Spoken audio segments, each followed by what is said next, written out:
آقا ببخشید، امکان داره یه پولی چیزی به من کمک کنی؟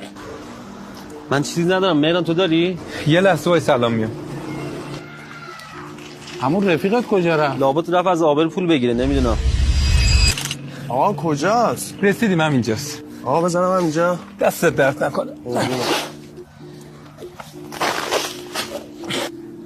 اینا چیه؟ مگه نرفتی پول بگیری؟ ببین حاجی، اینجا هیچ کس دلش به حالت نمیسوزه. آره من بهت پول ندادم چون ماهی بهت نمیدم، به جاش ماهیگیری یادت میدم. این جنسا رو موردم، بردار بفروش، با سودش باز واسه خودت جنس بیار. خیلی مردی. انشالله هرچی از خدا میخوایی بهت بده، دستت درد نکنه.